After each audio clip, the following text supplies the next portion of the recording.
बच्चों आइए आज हम पाठ 2 का अभ्यास पढ़ते हैं। पहला प्रश्न है, पाठ को पढ़ करके बोलें और लिखें वाक्य शुद्ध है अथवा अशुद्ध है। काकः चटका च मित्रे नास्ता, कौवा और चिड़िया मित्र नहीं थे। अशुद्धम। तौ एकस्मिन् गृहे एकम नरम अपश्यताम, उन्होंने एक घर में एक व्यक्ति को देखा। अशुद्धम। काकस्य गृहं मृत्तिकायाः आसीत्, कौवे का घर मिट्टी का था। शुद्धम। चटका काकस्य सहर्षं स्वागतं करोति, चिड़िया कौवे का प्रसन्नतापूर्वक स्वागत करती है। शुद्धम। उभौ मिलित्वा सुखेन वसतः, दोनों मिलकर सुख से रहते हैं। शुद्धम। दूसरा प्रश्न है, मंजूषा में दिए हुए शब्दों के द्वारा रिक्त स्थानों की पूर्ति करें। ये मंजूषा है, यहाँ से हमने शब्द चुन करके भरना है। ये भरा हुआ है, पहले से देखें। एषः काकः अस्ति, यह कौवा है। एषा चटका काकस्य मित्रम अस्ति, चिड़िया कौवे की मित्र है। काका वृक्षे मृत्तिकया सुंदरम गृहं निर्मितवान, कौवे ने पेड़ पर मिट्टी से सुंदर घर बनाया। वर्षा काले काकस्य गृहं नष्टम अभवत्, वर्षा के समय कौवे का घर नष्ट हो गया। चटका काकम आनंदेन भोजनम कर्तुम कथयति, चिड़िया कौवे को आनंद से भोजन करने के लिए कहती है। काका लज्जिता भूत्वा भोजनम करोति, कौवा लज्जित होकर भोजन करता है। तो पहले में काकः, दूसरे में मित्रम, तीसरे में मृत्तिकया, चौथे में काकस्य, पांचवें में आनंदेन, छठे में लज्जितः। तीसरा प्रश्न है, मंजूषा में से सही विशेष्य शब्द चुन करके सामने लिखें। भीष्णे ग्रीष्म काले अभिमानी काकः खिन्ना चटका नवीनम गृहम एकस्मिन् वृक्षे। ये काकः गृहम चटका वृक्षे ग्रीष्म काले।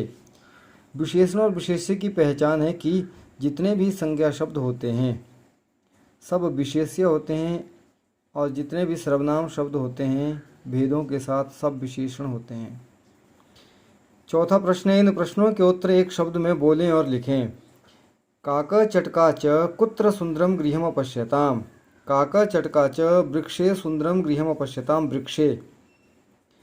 चटका कही स्वगृहम निर्मितवती, चिड़िया ने किन के द्वारा अपना घर बनाया। चटका तृणैः स्वगृहम निर्मितवती, तृणैः। चटका तृणैः स्वगृहम निर्मितवती।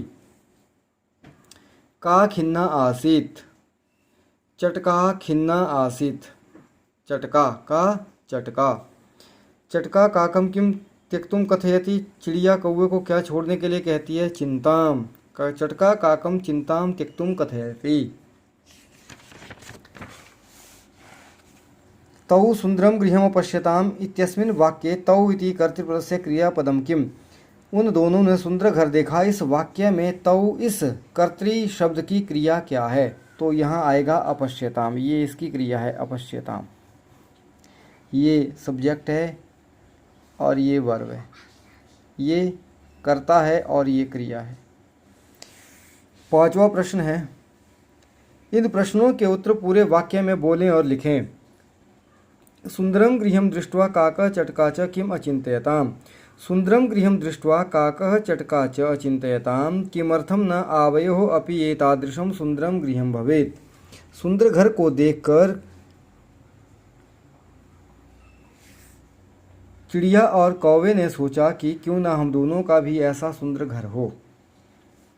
चटका काकस्य गृहं गत्वा किं कथयति, चटका काकस्य गृहं गत्वा कथयति भ्रातः अस्मिन् भीषणे काले मम गृहं नष्टम् अभवत्, सर्वत्र उष्णः अस्ति, मह्यं स्वगृहे शरणं यच्छ। अभिमानी काकः चटकाम किम अकथयत, अभिमानी कौवा चिड़िया को क्या कहता है। अभिमानी काकः चटकाम अकथयत गच्छ गच्छ अत्र स्थानम न अस्ति, कुत्रचित् अन्यत्र गच्छ, तव गृहं नष्टम अहम किम करवाणि। काका लज्जितः भूत्वा किम चिंतयति, कौवा लज्जित होकर क्या सोचता है। काका लज्जितः भूत्वा चिंतयति अहम तु स्वार्थी अस्मि परम एषा उदार हृदया अस्ति, अहम तु स्वार्थी अस्मि परम एषा उदार हृदया अस्ति। वर्षा कालात् अनन्तरं किम अभवत्, वर्षा कालात् अनन्तरं काकः पुनः नवीन गृहस्य निर्माणं करोति, चटका अपि साहाय्यं करोति। वर्षा काल के पश्चात कौवा फिर से नए घर का निर्माण करता है, चिड़िया भी सहायता करती है। मोटे शब्दों को आधार मानकर प्रश्न निर्माण करें। तौ स्वनिवासम अगच्छताम, तौ कुत्र अगच्छताम, एकदा ग्रीष्मकाले सर्वत्र शुष्कम अभवत्, एकदा कदा सर्वत्र शुष्कम अभवत्, चटकायाः गृहम् अपि नष्टम् अभवत्, कस्याः गृहम् अपि नष्टम् अभवत्, चटका काकं कथयति, चटका कं कथयति। काकः नवीन गृहस्य निर्माणं करोति, काकः कस्य निर्माणं करोति। नीचे लिखे हुए वाक्यों को पुनः क्रमानुसार लिखें।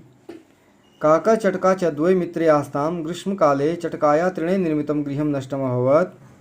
तीसरा है अभिमानी काका चटकायै स्वगृहे शरणं न अयच्छत्। वर्षा काले काकस्य मृत्तिकायाः गृहं नष्टम् अभवत्। और अंतिम उदार हृदया चटका काकस्य सहायं करोति, येन काका लज्जितः अभवत्। मूल्यात्मक प्रश्न है। अमन और देवांश दो मित्र हैं। देवांश पढ़ने में कुशल है परंतु अमन की रुचि पढ़ने में नहीं है, इसलिए वह परीक्षा में अच्छा प्रदर्शन नहीं करता है। यदि आप देवांश के स्थान पर होते तब अमन की सहायता कैसे करते। दूसरा, आजकल प्राकृतिक आपदा के कारण बहुत हानि हो रही है। आजकल प्राकृतिक आपदा के कारण बहुत हानि हो रही थी, है ना। उस समय सरकार और लोग उचित लोगों की सहायता करते हैं। यदि आपके पास भी कोई ऐसी आपदा उत्पन्न होगी तब आप कैसे लोगों की सहायता करेंगे। ये मूल्यात्मक प्रश्न है, इनको आपने सोचना है और करना है कहानी की तरह। गतिविधि दी हुई है यहाँ पर कि छात्र कथा के भाव को आधार मान करके और कोई दूसरी कहानी जो है खोज करके सचित्र उसका निर्माण करेंगे और अपने मित्रों के नाम लिखकर उनकी रुचि भी लिखें। यहाँ कुछ लिखे हुए नाम और उनकी रुचियाँ भी हैं, जैसे पठनम, कलाम, क्रीडनम। ठीक है। अब आगे है कत्वा प्रत्यय का प्रयोग। कत्वा का त्वा शेष रहता है, कत्वा का सिर्फ त्वा बचेगा, ये वाला त्वा रहेगा। तो धातु के साथ त्वा त्वा। एतानि वाक्यानि पठन्तु, इन वाक्यों को पढ़ें। बालः पठति, बालक पढ़ता है। बालः क्रीडति, बालक खेलता है। बालः पठित्वा क्रीडति, बालक पढ़कर खेलता है। जब हम एक ही वाक्य में बहुत सारी क्रियाओं का प्रयोग करना चाहते हैं तो वहाँ पर हम कत्वा प्रत्यय का प्रयोग करते हैं। रमा विद्यालयम गच्छति, जैसे रमा विद्यालय जाती है, ये एक वाक्य हो गया। रमा पठति, रमा पढ़ती है, दो वाक्य हो गए। लेकिन एक ही वाक्य में इसको बनाना हो तो कत्वा प्रत्यय का प्रयोग करते हैं। जैसे रमा विद्यालयम गत्वा पठति, रमा विद्यालय जाकर पढ़ती है। सुरेश हसति, सुरेश हंसता है। सुरेश वदति, सुरेश बोलता है। सुरेश हसित्वा वदति, सुरेश बोलकर हंसता, सुरेश हंसकर बोलता है। बच्चा खेलता है, बच्चा खाता है, बच्चा खेलकर खाता है। अत्र वयम किम पश्यामः, यहाँ हम क्या देखते हैं। यहाँ हम देखते हैं कि जब कोई भी कुछ भी दो समान लोग कार्य करते हैं, दो कार्य करते हैं, तब पहले वाला जो क्रियापद है उसमें कत्वा प्रत्यय का प्रयोग होता है, जैसे ऊपर लिखे हुए वाक्यों में। जैसे पहले वाली क्रिया है पठति, गच्छति, हसति, क्रीडति, और जब इनके साथ कत्वा लग गया तो पठित्वा पढ़कर, गत्वा जाकर, हसित्वा हंसकर, क्रीडित्वा खेलकर।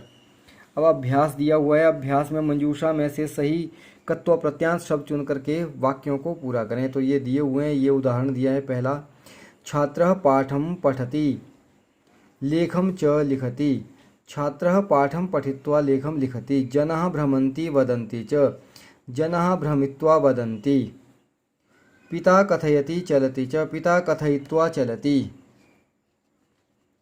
यहाँ पर हलन कोमा लगा दिया है, ये कोमा नहीं होगा यहाँ पर।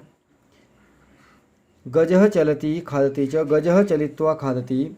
शिशु क्रीडति जलं च पिबति, शिशु क्रीडित्वा जलं पिबति। बाला गच्छति पाठं च पठति, बाला गत्वा पाठं पठति। छात्रा नमति कथां च कथयति, छात्रा नत्वा कथां कथयति। नर्तकः नृत्यति प्रसन्नः च भवति, नर्तकः नर्तित्वा प्रसन्नः भवति। त्वं दुग्धं पिबसि तत्र च क्रीडसि, त्वं दुग्धं पीत्वा तत्र क्रीडसि। अहं पश्यामि कन्दुकेन च क्रीडामि, अहं दृष्ट्वा कन्दुकेन क्रीडामि। ते नमन्ति अत्र तिष्ठन्ति च, ते नत्वा अत्र तिष्ठन्ति।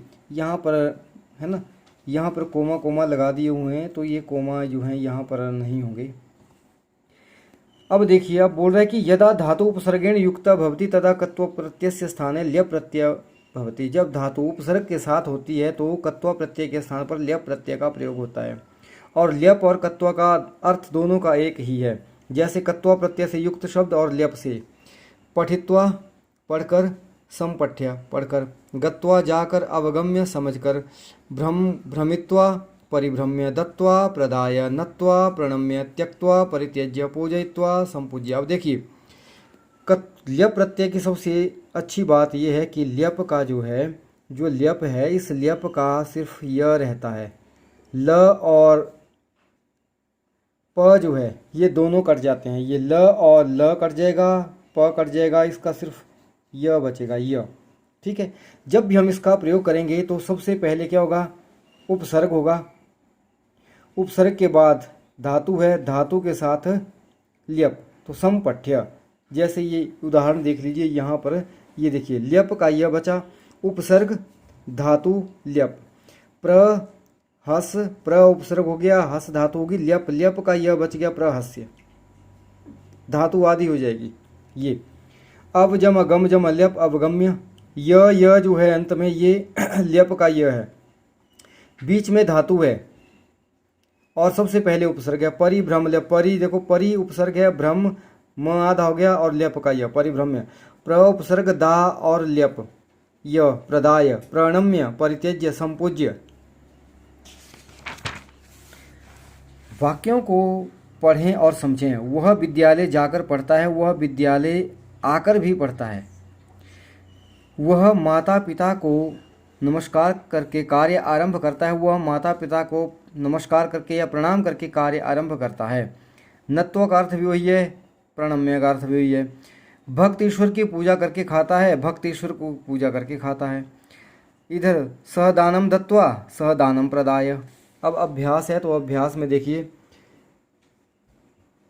कत्व और ल्यप के स्थान पर जो यहाँ धातु रूप और प्रत्यय लिखे हुए उनको जोड़ करके वाक्य पूरा करें। जैसे सह ईश्वरम नत्वा कार्यम करोति, सह ईश्वरम प्रणम्य कार्यम करोति, सह हसित्वा कथयति, सह प्रहस्य कथयति, सह दुष्कर्मं त्यक्त्वा प्रसन्नः भवति, सह दुष्कर्मं परित्यज्य प्रसन्नः भवति, सा कन्या प्राकृतिक सौंदर्यम ईक्षित्वा प्रसीदति, सा कन्या प्राकृतिक सौंदर्यम निरीक्ष्य प्रसीदति, कृपणः धनम आप्त्वा प्रसीदति, कृपणः धनम प्राप्य प्रसीदति।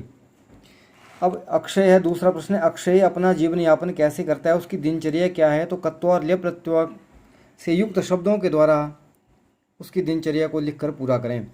अक्षय प्रातः उत्थाय प्रातर्विधिं कृत्वा उद्यानं गत्वा व्यायामं करोति, व्यायामं कृत्वा प्रातरासं समाप्य विद्यालयं गच्छति, विद्यालये पठित्वा गृहम् आगत्य विश्रामं कृत्वा पुनः पठति, पठनस्य पश्चात् खेलितुम् उद्यानं गच्छति, उद्याने खेलित्वा गृहम् आगत्य रात्रिभोजनं कृत्वा पुनः पठितुम् उपविशति, ततः सः शयनाय गच्छति। एषा अस्ति अक्षयस्य दिनचर्या।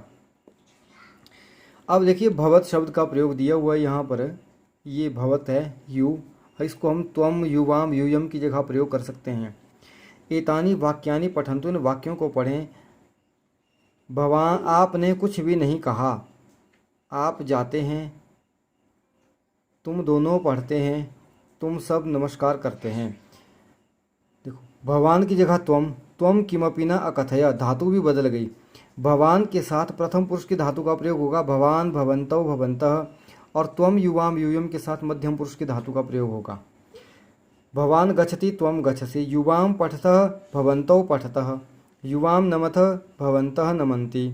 एवमेव त्वम गमिष्यसि, भवती गमिष्यति, युवाम गमिष्यतः, भवत्यो गमिष्यतः, यूयम गमिष्यत, भवत्यः गमिष्यन्ति। त्वम शिक्षकः, भवान शिक्षकः, त्वम शिक्षिका, भवती शिक्षिका, युवाम शिक्षकौ, भवन्तौ शिक्षकौ। त्वम, युवाम, यूयम के स्थान पर भवान, भवन्तौ, भवन्तः का प्रयोग करना है।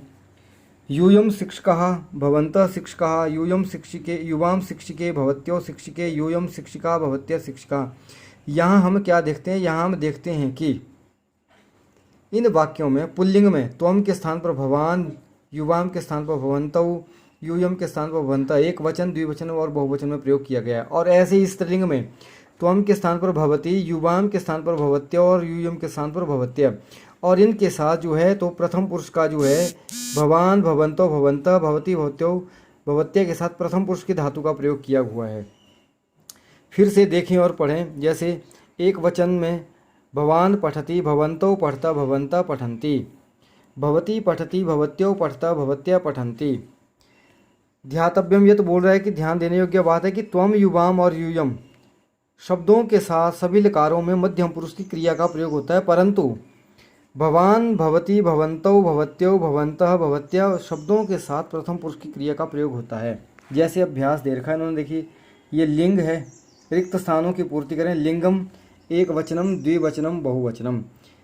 पुल्लिंग में जैसे उदाहरण दे रखा है, पुल्लिंग और स्त्रीलिंग में भवान लिखति, भवती लिखति, भवन्तौ लिखतः, भवत्यो लिखतः, भवन्तः लिखन्ति, भवत्यः लिखन्ति।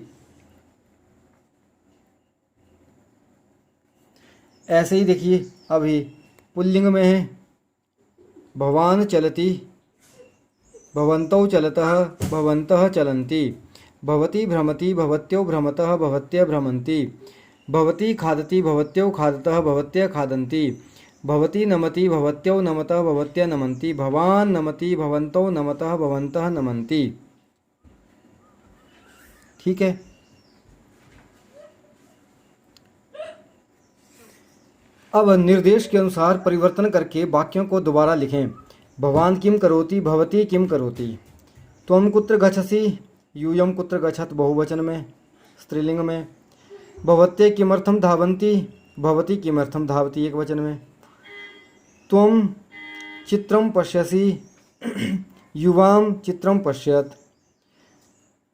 भवन्तौ कदा पठतः पुल्लिंग में है तो भवन्तौ कदा पठतः, और अगर स्त्रीलिंग में बदलना हो इसको तो भवत्यो कदा पठतः। ठीक है जी। इसी के साथ जो है हमारा अभ्यास समाप्त होता है। अब अगला पाठ हम कल पढ़ेंगे।